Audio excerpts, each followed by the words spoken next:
I'm going to react on a video with Barry Steep.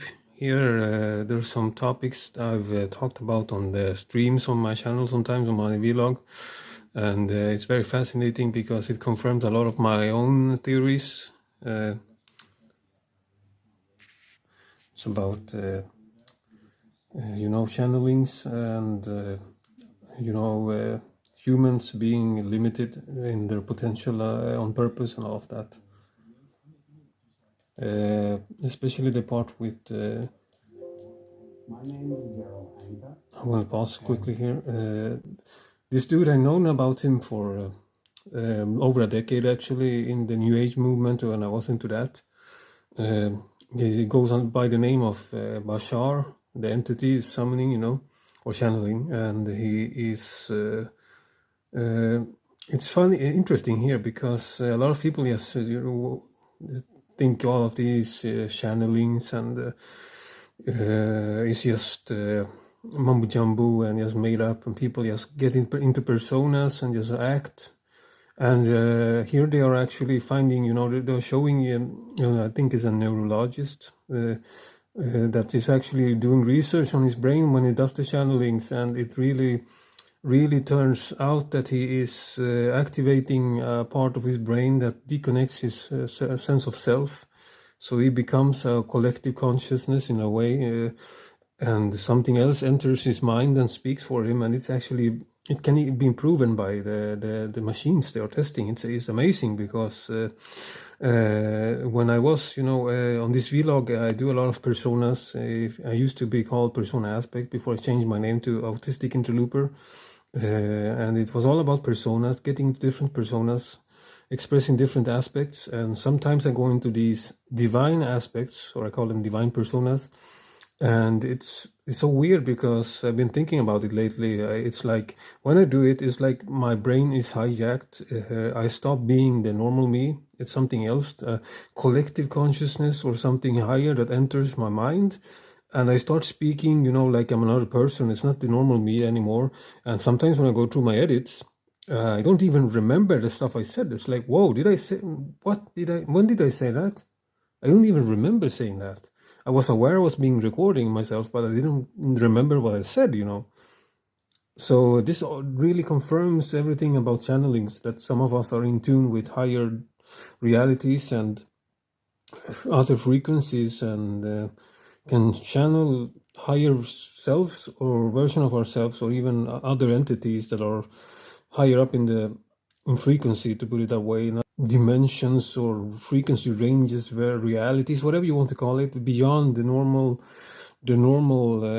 limitations of our perceptions of our universe.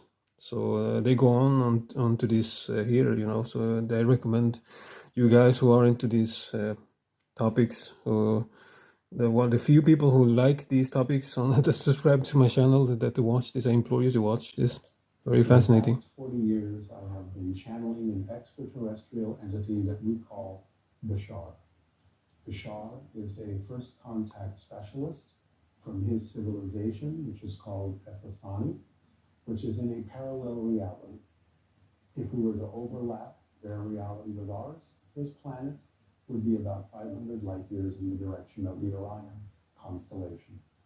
He's brought through a lot of information to us over the last 40 years, and we're going to explore and share some of that information today in this series. My experience with him began in 1973 when I had 2 broad daylight UFO sightings here over Los Angeles, which started investigating the idea of what that was all about, and led me to the understanding that Bashar and I have made an agreement to do this channeling before this life. So we would like to present that information to you in this series. I did a channeling with my head wired to a brain technician, EEG machine, and there were many unusual things that happened in my brain during that channeling state. One of the most profound things is that there are certain centers of the brain that are responsible supposedly for processing the personality. During the channeling state, my personality center is shut off. So if I'm not there, who's speaking? So here we have a picture of what disconnects when they're against each other. And you can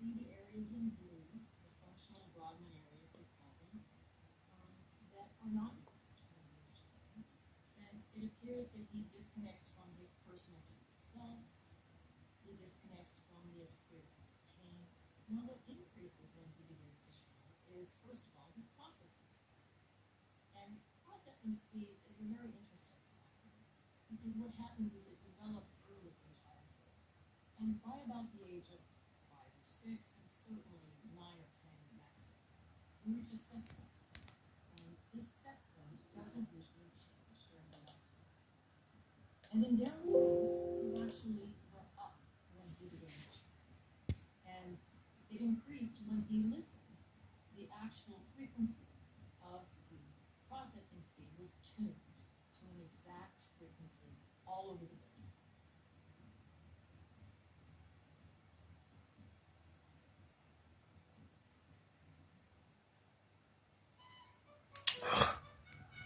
It's very fascinating that it can be detected by even machines, that all of this stuff is real. Now we're looking at Daryl's anterior cingulate while he's trying. And you can see the red areas there. There's actually gamma frequencies that I found in his anterior cingulate. And gamma frequencies relate to the higher mind. And gamma frequencies are often found in Tibetan monks and people who meditate. To summarize sort of what I found here in Daryl's brain in comparison with the channeling state, he starts from a very stable resting state. And then he experiences changes that statistically less than 1% of the population would experience in the same way. He increases his processing speed. He tunes it exquisitely to one frequency all over the brain. And then he's able to create a resonant cooling environment for the peak performance or the channeling to happen.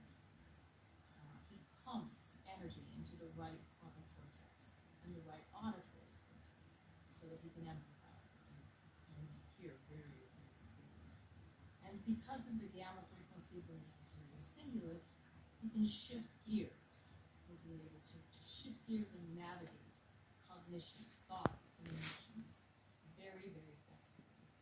And we'll be able to interpret from a higher perspective, from a more evolved place in his mind, much like from the highest mountain. This stuff all sounds wishy-washy maybe, but it's because I've never been able to successfully do a proper meditation, I guess you could say. I've made several attempts. I love his attitude. It's like, since I can't do it, I don't believe it.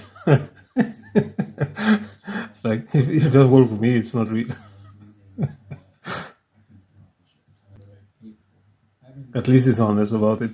I love this guy. He's funny, This part here is super interesting too. They are talking about finding scriptures that confirm that humanity has been, our abilities have been sealed. I've talked about this. A lot of hypothesis facing a funny.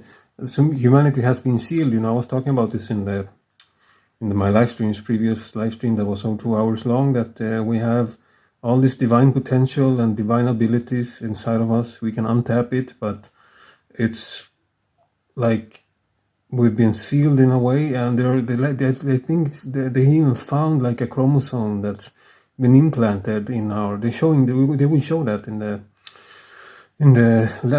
next segment here, a chromosome that's been added or altered in a point in our history that kind of locked away a huge potential in our DNA that is kind of sealed it, like it's indicating that something tried to intervene and prevent us from reaching our true power and true potential, because we are considered a threat, a universal threat in the future, or in a possible other reality when we are.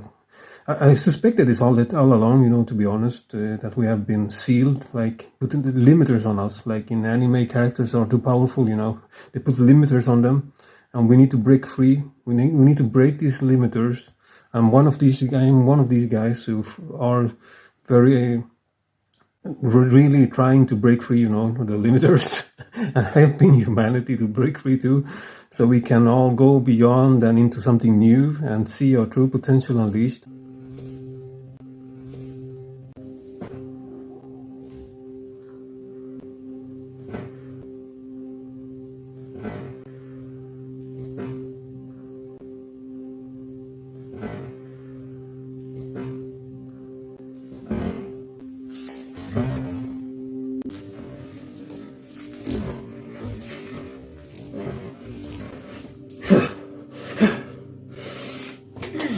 hopefully not become that beast they fear, because, you know, the beast is humanity, like I said, when it's gone totally crazy, you know. And oh yeah, you will see here the rest of the stuff. Yeah.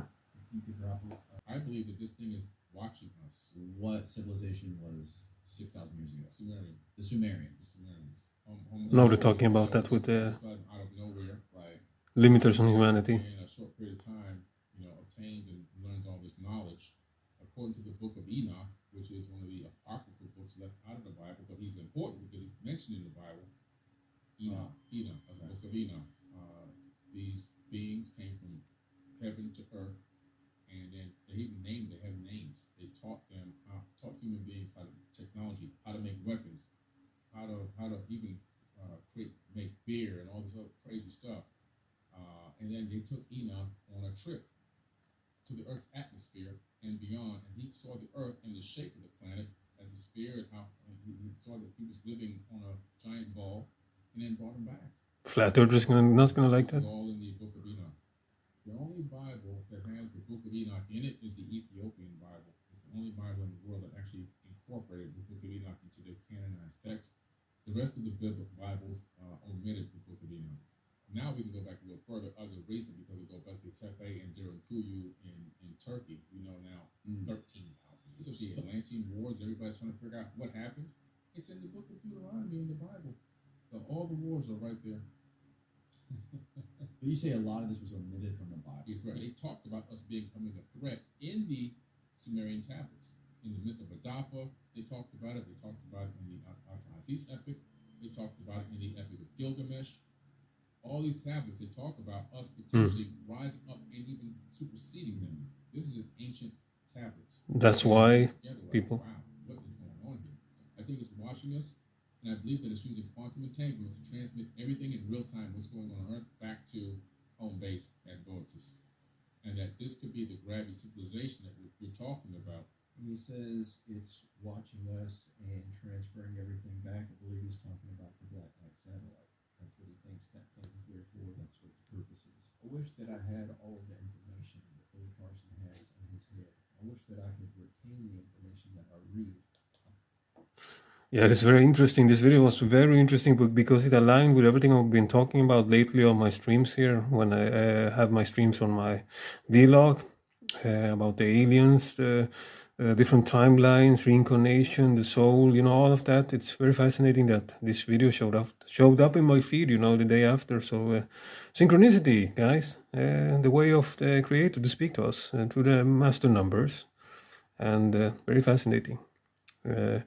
We need to break our limiters, people. We need to rewrite our DNA, because we can do it together. If we collectively start doing it, it will affect everyone, because we are connected as one. Originally, we come from the same source, and collective thought forms will activate people, you know. So you should try to activate the divine inside of you and not accept your limitations as just being a flesh being that has no abilities, nothing, you know.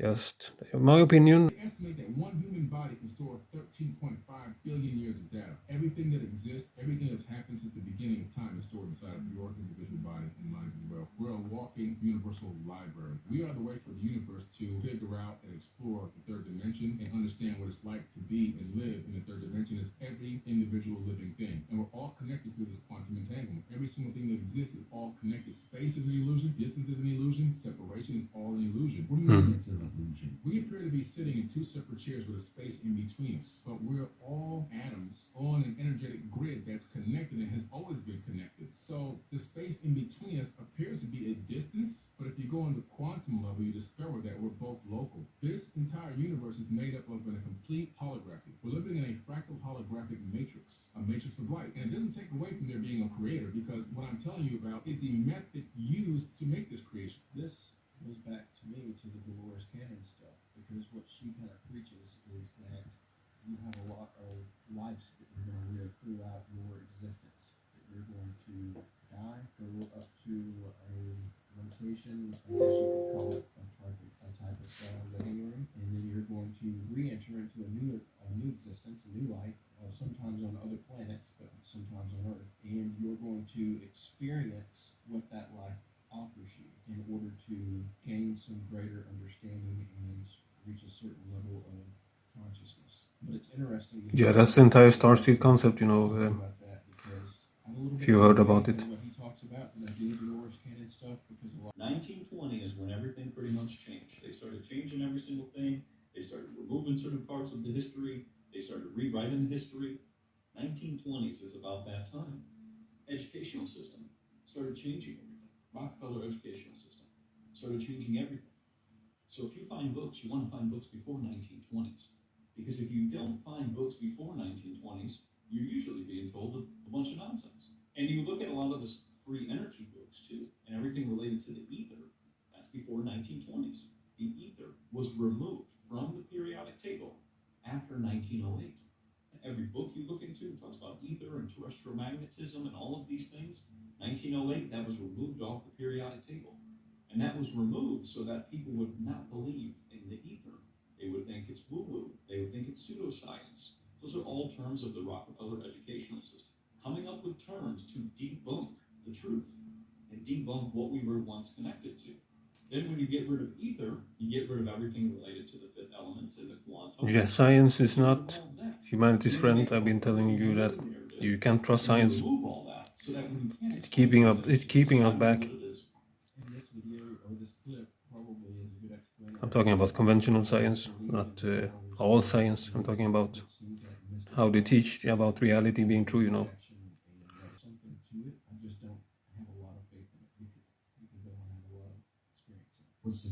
I love his honesty. When this video was for entertainment purposes, I'm just reacting to some reactions on TikTok and sharing my own opinions on these topics.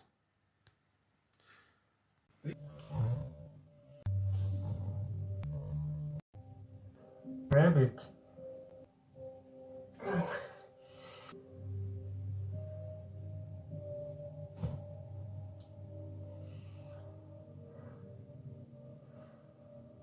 Yeah, just little fire up.